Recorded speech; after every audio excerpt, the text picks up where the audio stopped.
Today we are going to start the chapter Lost Spring, Stories of Stolen Childhood. About the author Anees Young, 1964, was born in Rourkela and spent her childhood and adolescence in Hyderabad.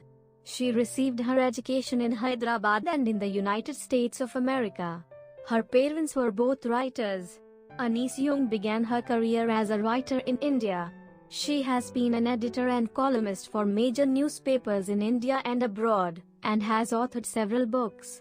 The following is an excerpt from her book titled Lost Spring, Stories of Stolen Childhood. Here she analyzes the grinding poverty and traditions which condemn these children to a life of exploitation. Notice these expressions in the text. Infer their meaning from the context. Looking for, perpetual state of poverty, slog their daylight hours, dark hutments, roof over his head, impose the baggage on the child. Sometimes I find a rupee in the garbage. Why do you do this? I ask Sahab, whom I encounter every morning scrounging for gold in the garbage dumps of my neighborhood. Sahab left his home long ago.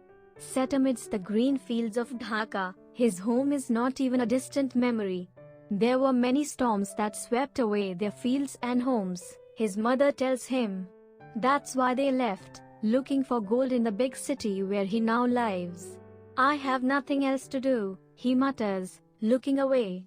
Go to school, I say glibly, realizing immediately how hollow the advice must sound. There is no school in my neighborhood. When they build one, I will go.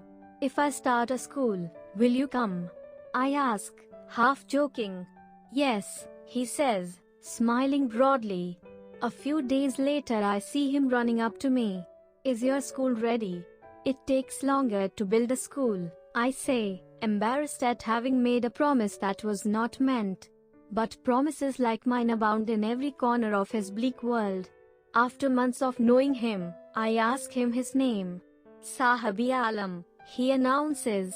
He does not know what it means. If he knew its meaning, Lord of the Universe, he would have a hard time believing it. Unaware of what his name represents, he roams the streets with his friends, an army of barefoot boys who appear like the morning birds and disappear at noon. Over the months, I have come to recognize each of them. Why aren't you wearing chappals? I ask one. My mother did not bring them down from the shelf, he answers simply. Even if she did, he will throw them off, adds another who is wearing shoes that do not match. When I comment on it, he shuffles his feet and says nothing. I want shoes, says a third boy who has never owned a pair all his life. Traveling across the country, I have seen children walking barefoot, in cities, on village roads. It is not lack of money but a tradition to stay barefoot, is one explanation. I wonder if this is only an excuse to explain away a perpetual state of poverty. I remember a story a man from Udupi once told me. As a young boy he would go to school past an old temple, where his father was a priest. He would stop briefly at the temple and pray for a pair of shoes. 30 years later I visited his town and the temple, which was now drowned in an air of desolation.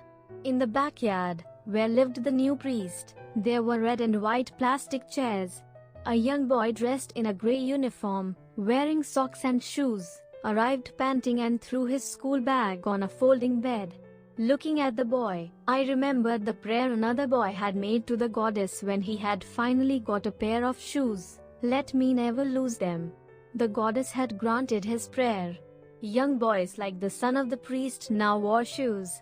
But many others like the rag pickers in my neighborhood remain shoeless. My acquaintance with the barefoot rag pickers leads me to Simapuri, a place on the periphery of Delhi yet miles away from it, metaphorically. Those who live here are squatters who came from Bangladesh back in 1971. Sahab's family is among them. Simapuri was then a wilderness. It still is, but it is no longer empty. In structures of mud, with roofs of tin and tarpaulin, devoid of sewage, drainage or running water, live 10,000 rag pickers. They have lived here for more than 30 years without an identity, without permits but with ration cards that get their names on voters' lists and enable them to buy grain. Food is more important for survival than an identity. If at the end of the day we can feed our families and go to bed without an aching stomach, we would rather live here than in the fields that gave us no grain, say a group of women in tattered saris when I asked them why they left their beautiful land of green fields and rivers. Wherever they find food, they pitch their tents that become transit homes. Children grow up in them, becoming partners in survival. And survival in Simapuri means rag picking. Through the years, it has acquired the proportions of a fine art. Garbage to them is gold. It is their daily bread, a roof over their heads, even if it is a leaking roof. But for a child it is even more. I sometimes find a rupee, even a 10 rupee note, Sahab says, his eyes lighting up. When you can find a silver coin in a heap of garbage, you don't stop scrounging, for there is hope of finding more. It seems that for children, garbage has a meaning different from what it means to their parents. For the children it is wrapped in wonder, for the elders it is a means of survival. One winter morning I see Sahab standing by the fenced gate of the neighborhood club, watching two young men dressed in white, playing tennis. I like the game, he hums, content to watch it standing behind the fence. I go inside when no one is around, he admits. The gatekeeper lets me use the swing. Sahab, too, is wearing tennis shoes that look strange over his discolored shirt and shorts. Someone gave them to me, he says in the manner of an explanation. The fact that they are discarded shoes of some rich boy, who perhaps refused to wear them because of a hole in one of them, does not bother him. For one who has walked barefoot, even shoes with a hole is a dream come true. But the game he is watching so intently is out of his reach. This morning, Sahab is on his way to the milk booth. In his hand is a steel canister. I now work in a tea stall down the road, he says, pointing in the distance. I am paid 800 rupees and all my meals. Does he like the job? I ask. His face, I see, has lost the carefree look. The steel canister seems heavier than the plastic bag he would carry so lightly over his shoulder. The bag was his. The canister belongs to the man who owns the tea shop. Sahab is no longer his own master. I want to drive a car. Mukesh insists on being his own master. I will be a motor mechanic, he announces. Do you know anything about cars? I ask. I will learn to drive a car, he answers, looking straight into my eyes. His dream looms like a mirage amidst the dust of streets that fill his town Firozabad, famous for its bangles. Every other family in Firozabad is engaged in making bangles. It is the center of India's glass-blowing industry, where families have spent generations working around furnaces, welding glass, making bangles for all the women in the land. It seems Mukesh's family is among them. None of them know that it is illegal for children like him to work in the glass furnaces with high temperatures, in dingy cells without air and light, that the law, if enforced, could get him and all those 20,000 children out of the hot furnaces where they slog their daylight hours, often losing the brightness of their eyes. Mukesh's eyes beam as he volunteers to take me home, which he proudly says is being rebuilt. We walk down stinking lanes choked with garbage, past homes that remain hovels with crumbling walls, wobbly doors, no windows, crowded with families of humans and animals coexisting in a primeval state. He stops at the door of one such house, bangs a wobbly iron door with his foot, and pushes it open. We enter a half-built shack. In one part of it, thatched with dead grass, is a firewood stove over which sits a large vessel of sizzling spinach leaves. On the ground, in large aluminium platters, are more chopped vegetables. A frail young woman is cooking the evening meal for the whole family. Through eyes filled with smoke she smiles. She is the wife of Mukesh's elder brother. Not much older in years, she has begun to command respect as the Bahu, the daughter-in-law of the house, already in charge of 3 men, her husband, Mukesh, and their father. When the older man enters, she gently withdraws behind the broken wall and brings her veil closer to her face. As custom demands, daughters-in-law must veil their faces before male elders. In this case, the elder is an impoverished bangle maker. Despite long years of hard labor, first as a tailor, then a bangle maker, he has failed to renovate a house, send his two sons to school. All he has managed to do is teach them what he knows, the art of making bangles. It is his karam, his destiny, says Mukesh's grandmother, who has watched her own husband go blind with the dust from polishing the glass of bangles. Can a God-given lineage ever be broken? She implies. Born in the caste of bangle makers, they have seen nothing but bangles, in the house, in the yard, in every other house, every other yard, every street in Firozabad. Spirals of bangles, sunny gold, paddy green, royal blue, pink, purple, every color born out of the 7 colors of the rainbow, lie in mounds in unkempt yards, are piled on 4-wheeled handcarts, pushed by young men along the narrow lanes of the shanty town. And in dark hutments, next to lines of flames of flickering oil lamps, sit boys and girls with their fathers and mothers, welding pieces of colored glass into circles of bangles. Their eyes are more adjusted to the dark than to the light outside. That is why they often end up losing their eyesight before they become adults.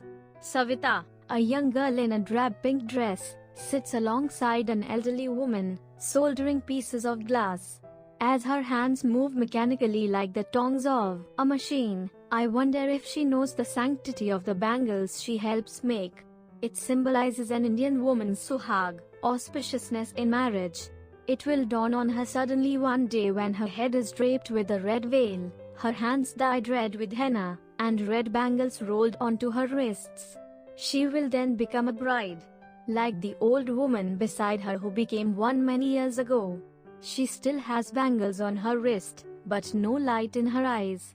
एक वक्त शेर भर खाना भी नहीं खाया, she says, in a voice drained of joy. She has not enjoyed even one full meal in her entire lifetime. That's what she has reaped. Her husband, an old man with a flowing beard, says, I know nothing except bangles. All I have done is make a house for the family to live in. Hearing him, one wonders if he has achieved what many have failed in their lifetime. He has a roof over his head. The cry of not having money to do anything except carry on the business of making bangles, not even enough to eat, rings in every home. The young men echo the lament of their elders. Little has moved with time, it seems, in Firozabad. Years of mind-numbing toil have killed all initiative and the ability to dream. Why not organize yourselves into a cooperative? I ask a group of young men who have fallen into the vicious circle of middlemen who trapped their fathers and forefathers. Even if we get organized, we are the ones who will be hauled up by the police, beaten and dragged to jail for doing something illegal, they say. There is no leader among them, no one who could help them see things differently. Their fathers are as tired as they are. They talk endlessly in a spiral that moves from poverty to apathy to greed and to injustice.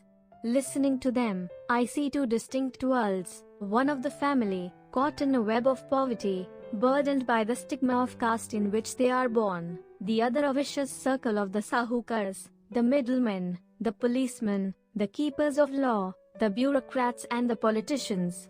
Together they have imposed the baggage on the child that he cannot put down. Before he is aware, he accepts it as naturally as his father. To do anything else would mean to dare. And daring is not part of his growing up. When I sense a flash of it in Mukesh, I am cheered. I want to be a motor mechanic, he repeats. He will go to a garage and learn. But the garage is a long way from his home.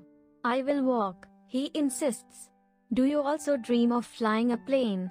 He is suddenly silent. No, he says, staring at the ground. In his small murmur there is an embarrassment that has not yet turned into regret.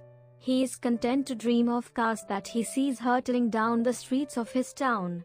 Few airplanes fly over Firozabad.